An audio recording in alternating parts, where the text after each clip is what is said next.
Imagine waking up, say, 170,000 years ago. You're an early human, stretching, looking out over the vast African savanna, and I guarantee you at absolutely no point does it cross your mind, you know what would really complete this morning? Pants, right? And yet here we are today, billions of us, waking up and immediately putting on pants, or skirts, or, let's be honest, that comfortable thing you've worn for 3 days straight and are now calling loungewear just to sound intentional. Clothes are so deeply baked into human existence that we will literally arrest people for not wearing them. Think about that for a second. The state will intervene if you are too naked. We've built an entire legal system around the concept of covering up. But when you look at the rest of the animal kingdom, dogs don't wear clothes, wolves don't wear clothes. Even a highly intelligent elephant has never once thought, man, I really need a jacket for this weather. Okay, let's dive into this. It's a central, honestly fascinating question. Why are we the only animals on Earth that wear clothes? Like, when exactly did we abandon our natural state? And more importantly, what actually drove us to do it, when basically every other creature on the planet just didn't? Now, the short answer is we don't have an exact specific date for the world's first outfit. But the long answer? Well, it is one of the most bizarre and fascinating pieces of evolutionary detective work in all of science. To really understand clothing, we first have to wrap our heads around what scientists call the naked ape problem. Just look at humans compared to the rest of the animal kingdom. We are basically the only large mammals on Earth that are almost completely hairless. Stop and think about that zoologically for a second. Gorillas, chimpanzees, bears, lions, wolves, across wildly different environments and climates, they are all walking around in full, heavy coats. And then there's us, standing in the middle of all this incredible biodiversity, just smooth, maybe a bit patchy, rocking an evolutionary look that basically screams, yeah, I used to have fur, but I made some choices. It's incredibly weird. So, why did we lose the fur in the first place? The most popular scientific theory is the thermoregulation argument. As our ancestors moved from shady forests to open grasslands and started running really long distances to hunt, thick fur became a massive liability. You'd overheat, your core temperature would spike, and you'd literally collapse before ever catching your dinner. So over hundreds of thousands of years, we shed our fur and traded it in for something better. An insane 2 to 4 million sweat glands. Seriously, we are elite, professional-grade sweating machines. If there were an Olympics for sweating, humans would take gold every single time. But here's the catch, right? Being an elite sweater is fantastic on the hot savanna, but it is considerably less great when it's 40 below zero and you're just trying to survive in a harsh winter. Which brings us to a massive misconception. The conventional, tidy myth we're often taught is that humans migrated out of Africa, hit colder climates, got freezing cold, and simply wrapped themselves in animal skins. It's clean, it makes sense, a 5-year-old could figure it out.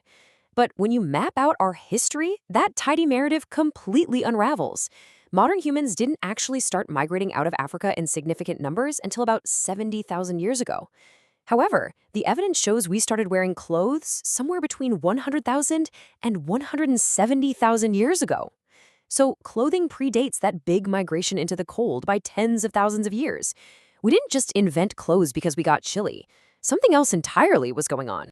Now, you might be wondering, how on earth do we know this exact timeline? Well, we have to turn to the most unlikely and, frankly, the grossest smoking gun in all of science. Yep.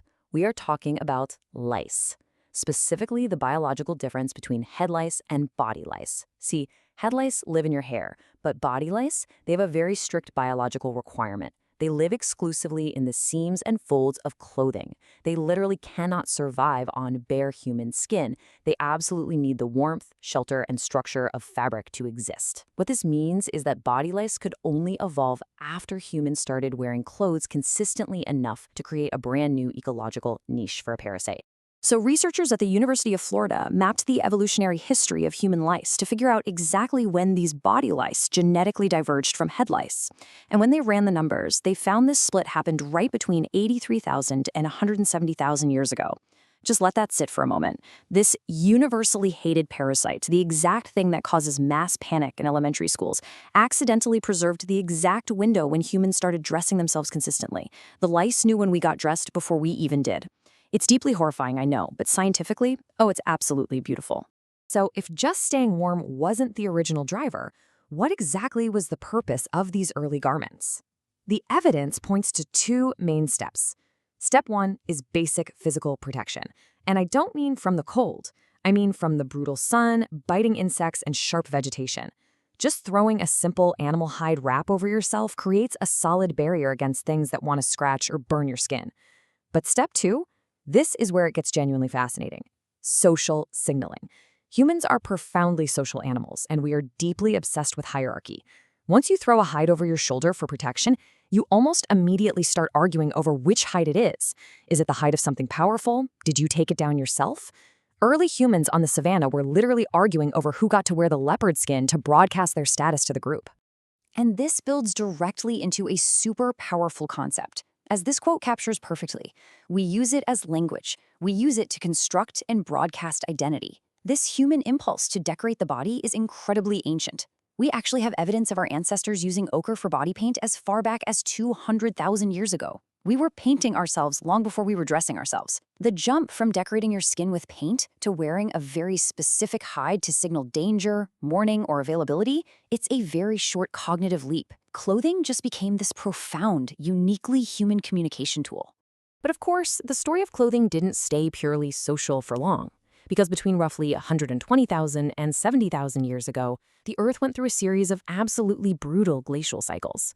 Global temperatures plunged, and the human population crashed drastically, dropping to an estimated 10,000 to 30,000 individuals worldwide. We literally almost went extinct.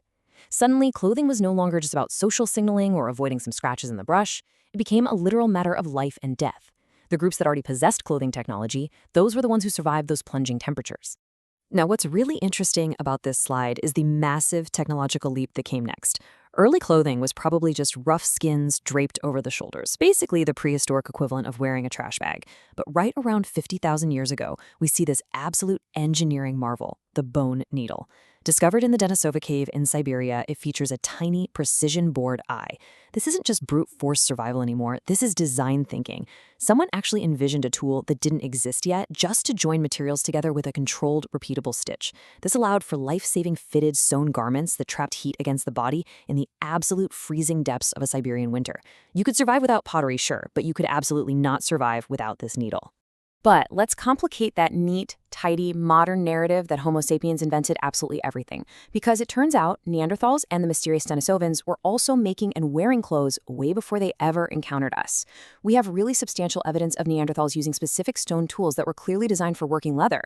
And back in that same Denisova cave, researchers actually found polished ornaments suggesting symbolic decoration, which raises a genuinely unsettling question. Is clothing an exclusively human thing, or is it just kind of inevitable that any smart, bipedal primate living in a harsh, cold environment is eventually going to figure out that tailoring and decorating garments is the obviously correct thing to do? As human culture grew more complex, so did our materials. We start seeing this major transition from heavy, stiff animal hides to woven plant fibers.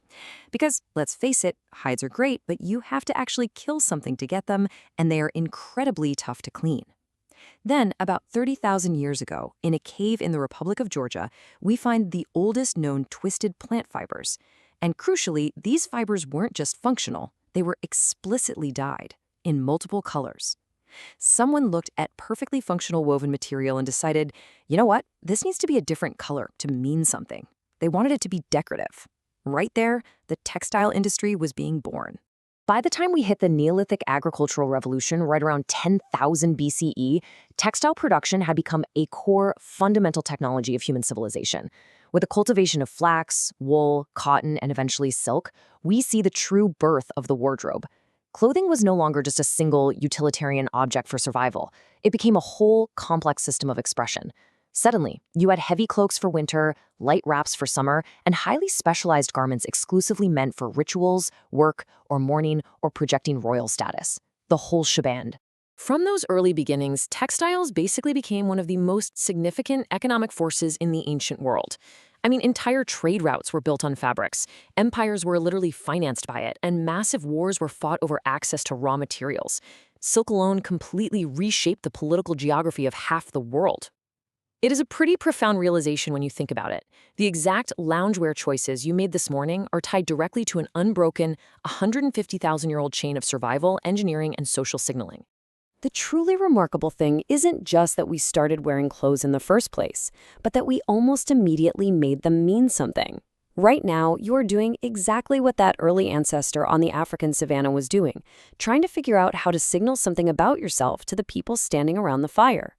So the next time you complain that you have absolutely nothing to wear, just remember the incredible evolutionary journey hanging in your closet. Which leaves us with one final provocative question to ponder. Knowing everything we know now about how this all started, would you go back in time and live completely naked? Think about it. Thanks for joining me on this explainer, and keep staying curious.